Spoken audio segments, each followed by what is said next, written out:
आप सुन रहे हैं मेरे साथ रूही और सिमरन की लव स्टोरी। मैं हूं आपकी दोस्त माया। तो चलिए मिलकर स्टोरी का अगला पार्ट स्टार्ट करते हैं। तो पिछले पार्ट में हम लोगों ने देखा था कि रूही जो होती है वो मिरर के सामने खड़े होकर ना साड़ी को सर पे रख लेती है और ऐसे अजीब अजीब से फनी फेसेस बना रही होती है। कभी कभी पाउट करती है, कभी कुछ करती है। तो सिमरन जो कपड़ों को समेट रही होती है उसकी नज़र ऐसे उस पर पड़ती है, तो उसको देख के ना उसके चेहरे पे स्माइल आ जाती है। उसे अंदर ही अंदर हंसी आ रही होती है उसकी बचकानी सी हरकतें देखकर। खैर यूँ ही शाम हो जाती है तो जो आंटी होती है ना वो खाना लगा देती है, तो सिमरन भी वहाँ पर आ जाती है। और थोड़ी देर बाद जो रूही होती है वो भी किचन से बाहर आ जाती है और सिमरन की बगल में ही चेयर पे आके बैठ जाती है। तो रूही को देखते ही सिमरन मन में कहती है, आ गई काली बिल्ली। तो सिमरन तो ये बात मन में कहती है, पर रूही जो होती है ना वो सिमरन के कान में कहती है, काली बिल्ली तो ऐसे बोल रही है जैसे तुम्हारा दूध पी लिया हो।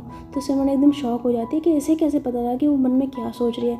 तभी आंटी कहती है, रूही क्या सिमरन के कान में खुसर खुसर कर रही है। तो रूही कहती है, नहीं कुछ नहीं मम्मा। तो फिर ये सभी ना खाना खाते हैं। तो आंटी कहती है, सिमरन बेटा खाना कैसे बनाया।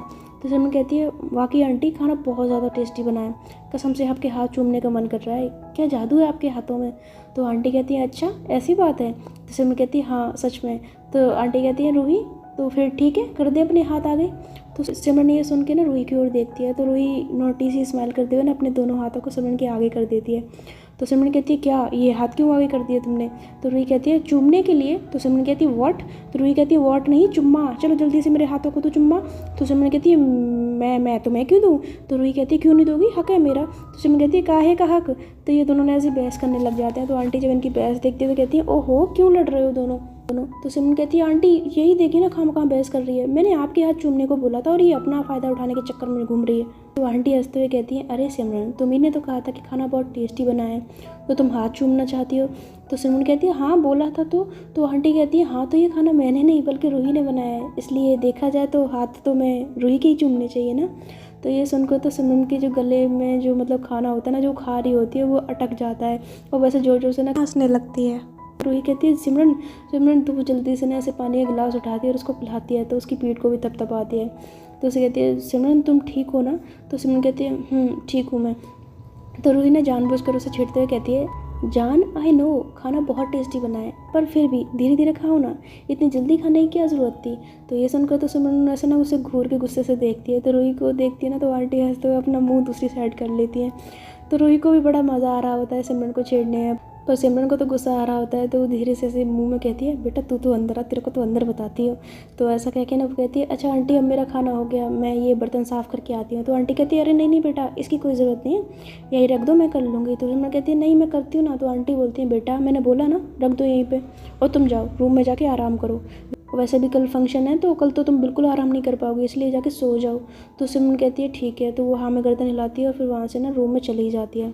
तो उसके जाने के बाद आंटी ने रूही से कहती है, रूही अच्छा ये जल्दी से खाना ख़त्म कर ले और फिर ना सभी गेस्ट की लिस्ट तैयार करनी है, और तू अपने ऑफिस वगैरह के जो भी तेरे दोस्त वगैरह जो भी हो उन्हें इनवाइट कर देना, और मैं अपने कुछ ज़रूरी मेहमानों को इनवाइट कर दूँगी। तो रूही कहती है, ठीक है मम्मा। तो खाना ख़त्म करने के बाद रूही अपनी मम्मा की हेल्प करती है और फिर ऐसे काम से फ्री होने के बाद वो रूम में जाती है। तो जैसे ही वो रूम में जाती है तो देखती है कि सिमरन बेड पे बैठी हुई है और उसे इन्हें घूर घूर के देख रही है। तो रूही समझ जाती है कि सिमरन उससे ज़रूर झगड़ा करेगी। तो मन में कहती है, भाग ले रूही बेटा अब तेरी खैर नहीं। तो ऐसा सोच के रूही ना उल्टे पाँव उस रूम से ना जाने लगती है। तभी सिमरन कहती है, एक मिनट बाहर कहाँ जा रही है तुम।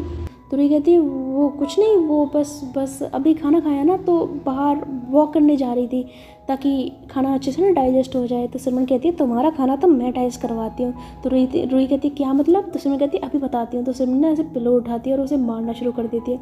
तो रूही अपने हाथों से ऐसे बचते हुए कहती है, अरे अरे क्या कर रही हो तुम, अपनी पत्नी को मार रही हो, शर्म नहीं आती। तो सिमरन कहती है, पत्नी माई फुट। तो वो फिर से उसे मारने लग जाती है।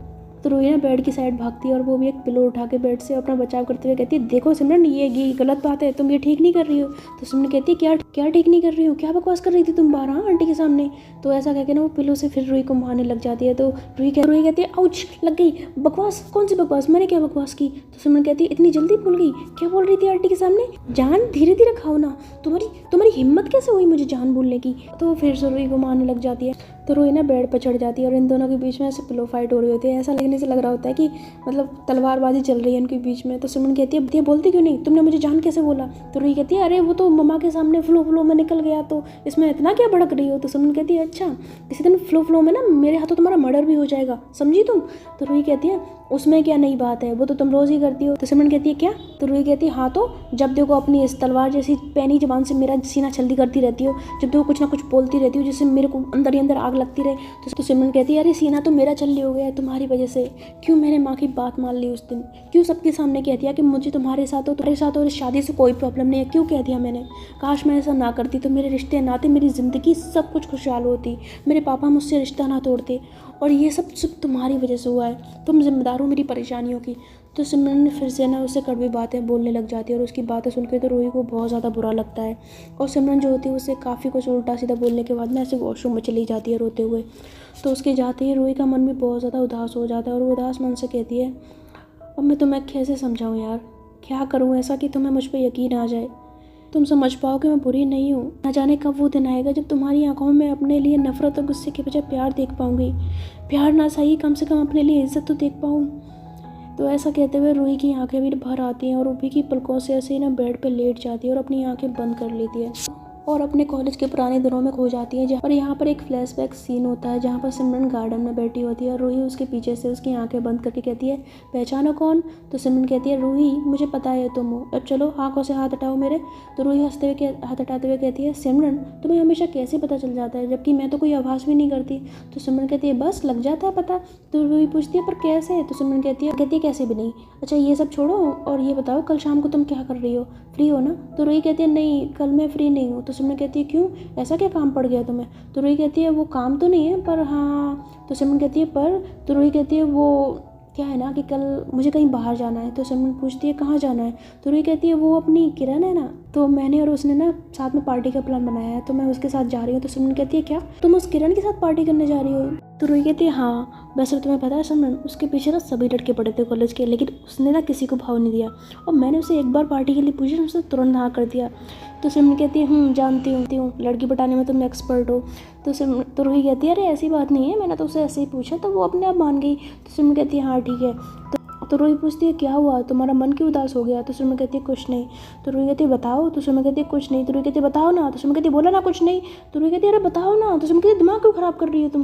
तो सिमरन से ना बार बार रूही पूछ रही होती है और सिमरन बता नहीं रही होती। तो सिमरन को बहुत ज़्यादा इरिटेशन हो रही होती है उसके पूछने, तो वो ना उसको ऐसे धक्का मारती है, ऐसे उसको धक्का मारती है ना, वो मतलब दूसरी साइड जाके गिरती है।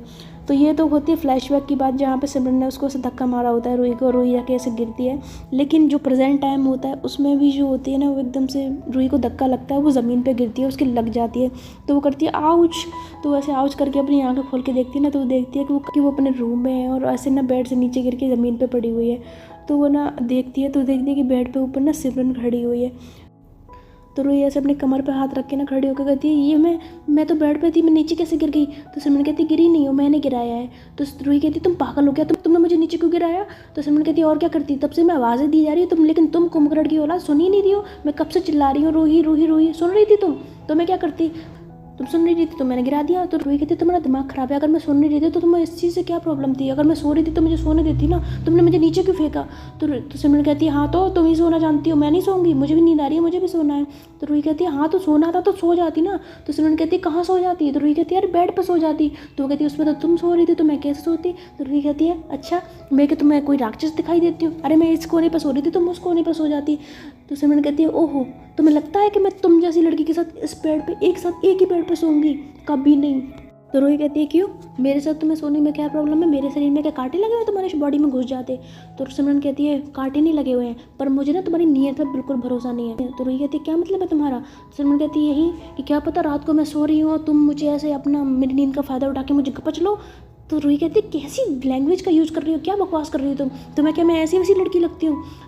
तो सिमरन कहती है तुम कैसी लड़की हो ना मैं तुम्हें बहुत अच्छे से जानती हूँ, तुम्हारी नीयत पर तो मुझे 1% भी भरोसा नहीं है, मैं अच्छे से जानती हूँ कि तुम अकेली लड़की को देख के उसका फ़ायदा उठा सकती हो। तो रूही कहती है ओ हेलो अपनी ज़बान पे ना लगाम लगाओ, मैं ऐसी वैसी लड़की बिल्कुल भी नहीं हूँ। तो सिमरन कहती है अच्छा तो वैसी नहीं हूँ, तुम मुझसे तो झूठ बोलना ही मत कि तुम ऐसी नहीं हो, क्योंकि मैं तो तुम्हें बहुत अच्छे से जानती हूँ, बल्कि तुम्हारी हरकतें ना जितनी मैं जानती हूँ ना उतना कोई नहीं जानता, इसलिए मेरे सामने ये शरीफ बनने की कोशिश मत करना। तो रूही कहती है ओहो यार तुम हमेशा पुरानी बातों को लेकर क्यों बैठी रहती हो। तो सिमरन कहती है मैं पुरानी बातों को लेकर नहीं बैठी हूँ, बस मैं इतना कह रही हूँ कि मैं तुम्हारे साथ इस बेड पर नहीं सोऊंगी। मैं सोऊंगी तो अकेले ही सोऊंगी। तो रूही कहती है लेकिन फिर मैं कहाँ सोऊंगी, अगर तुम इस बेड पे सोओगे तो मैं मेरे साथ भी नहीं सोऊं तो मैं कहाँ सोऊं। तो सिमरन कहती है कहीं भी सो, मुझे उससे मतलब नहीं है, पर मैं तुम्हें इस बेड पे अपने साथ तो नहीं सोने दूंगी, याद रखना तुम। और रात में अगर तुम मेरे बेड पे आई ना तो तुम्हें याद रखना मैं तुम्हें छोड़ूंगी नहीं। तो ये बोलकर ना सिमरन ऐसे अपनी चादर उठाती है और ऐसे ना उल्टा मुँह करके और ऐसे ना दूसरी तरफ मुँह करके सो जाती है। तो रूही ऐसे सब सर पकड़ लेती है, कहती है क्या, ये क्या बात हुई यार, मैं कहाँ सोऊंगा अब। तो सिमरन कुछ नहीं बोलती। तो रूही कहती है हेलो, ओ हेलो, मुझे बताओ तो मैं कहाँ सोऊं। तो सिमरन कहती है क्या है, क्यों दिमाग खराब कर रही हो। तो रूही कहती है अरे तो मैं कहाँ सोऊं, तुम तो बेड पे सोगी, तुम मुझे सोने नहीं दे रही हो। तो सिमरन कहती है मुझे नहीं पता, तुम्हें कहीं भी सोना है वहाँ जाके सो, बाहर सोना है, सड़क पे सोना है, गली में सोना है, मोहल्ले में सोना है, कहीं भी सो, पर मेरा दिमाग मत खराब करो। तो सिमरन ऐसा बोल के ना मुँह ढक के सो जाती है। तो रूही ऐसे सर पकड़ के मन में कहती है क्या बीवी पल्ले पड़ गई है मेरे, हे भगवान, जैसे सोने भी नहीं देती है। शादी के बाद हाल इतना बुरा होता है, मैंने नहीं सोचा था। लड़कों की हालत देखी थी, आज खुद की हालत देख रही हूँ। तो ऐसा ना गुस्से में मतलब रूही खड़ी होती है और फिर ऐसी मतलब जो तकिया होती है ना उसको निकालती है। फिर वो चादर देखती है तो चादर ना उसके सिमरन के नीचे दबी होती है, तो उसको खींचने लग जाती है। तो सिमरन उठ के कहती है क्या कर रही हो तुम, मैंने तुमसे बोला था ना मेरे करीब आने की कोशिश मत करना। तो रूही कहती है तुम्हारे करीब आने का मुझे कोई शौक भी नहीं है, ठीक है, चादर ले रही हूँ मैं, चादर लेने दो मुझे। तो सिमरन कहती है कौन सी चादर। तो कहती ये चादर, तुम्हें चादर ओढ़ने का हक है, मैं नहीं चादर ओढ़ूंगी, मच्छर खाएंगे तो। सिमरन कहती है हाँ ठीक है लो इसे। तो वो ऐसे ना अपने नीचे से चादर निकाल के उसके मुंह पे फेंकती है। तो रूही कहती है तमीज़ से भी तो दे सकती हो। तो सिमरन कहती है तुम्हारी शक्ल ही नहीं है तमीज़ लायक, तो मैं क्या करूँ। तो रूही कहती है इसकी तो, लेकिन सिमरन जो होती है ना वो ऐसे मुंह चिढ़ा के ना और फिर से चादर ओढ़ के सो जाती है। तो रूही को बहुत गुस्सा आता है, पर वो करती है क्या, इसलिए वो जाके ना फिर सोफे पे तकिया डालती है और वो सोफे पे जाके सो जाती है। इधर जो सम्राट होता है वो अपने घर में ऐसे रूम में अंधेरा करके ना टीवी पे सिमरन की वो देख रहा होता है, वीडियोस देख रहा होता है, जो उनकी एंगेजमेंट वगैरह जो कुछ भी हुई होती है वो सारी वीडियोज़ होती है उनको देख रहा होता है। और शराब पीते हुए वैसे ना दीवानों की तरह उसकी नज़र सिर्फ सिमरन के चेहरे पे होती है। ऐसा देखने से लग रहा होता है कि बिल्कुल सन की आशिक नहीं होते हैं, वैसा हाल होता है उसका। तो उसको देखते देखते ना वो ऐसे टीवी के पास जाता है, वैसे सिमरन की एक सीन को ना पॉज कर देता है और फिर ऐसे टीवी के पास जाता है और स्क्रीन पे जाके सिमरन को ऐसे किस करके कहता है तुम चिंता मत करो, मैं बहुत जल्द तुम्हें वापस ले आऊँगा। मैं जानता हूँ तुम अपनी मर्ज़ी से नहीं गई हो उसके साथ, तुम्हारी कोई मजबूरी रही हुई है ना, पर तुम चिंता मत करो सिमरन, हम दोनों ना साथ में रहेंगे, दोबारा से हम अपनी ज़िंदगी शुरू करेंगे। मैं उस रूही से तुम्हें छीन लूँगा, बस कुछ दिन और रुक जाओ, बस कुछ दिन और। तो वो उस तरह बोल रहा होता है और ऐसे मतलब सिमरन को ना पागलों की तरह देख रहा होता है। तो उसकी जो माँ होती है ना वो बाहर से सब कुछ देख रही होती है, उसका वो दीवानापन ये सब देख के उसकी माँ बहुत ज़्यादा टेंशन में आ जाती है और फिर वो वहाँ से ना अपने रूम में चली जाती हैं। तो जब सम्राट के पापा अपनी पत्नी को ऐसे उदास से देखते हैं तो कहते क्या हुआ। तो सम्राट की माँ कहती है पता नहीं सम्राट का क्या हुआ, मुझे तो बहुत टेंशन हो रही है उसकी। तो उसको पापा पता क्यों क्या हुआ। तो कहती है सम्राट पूरी तरह पागल हो चुका है सिमरन के पीछे, पता है क्या करता रहता है, सारा दिन शराब पीता रहता है, पूरे दिन अंधेरे कमरे में बंद रहता है, किसी से बात नहीं करता और सिमरन की वीडियोस फोटोज़ देख देख के उनसे अकेले में बात करता है। मुझे तो डर है कि कहीं ये लड़का कुछ कर ना ले उस लड़की के चक्कर में। तो उसके पापा कहते हैं तुम चिंता मत करो, उसको मैं समझाऊंगा, तुम चिंता मत करो, कल सुबह उसे मैं समझाऊंगा। वैसे अभी रात बहुत हो गई है इसलिए तुम भी सो जाओ। तो जो उसके सम्राट की माँ होती है वो टेंशन लेते हुए ना फिर ऐसे बेड पे आती हैं और फिर सो जाती हैं।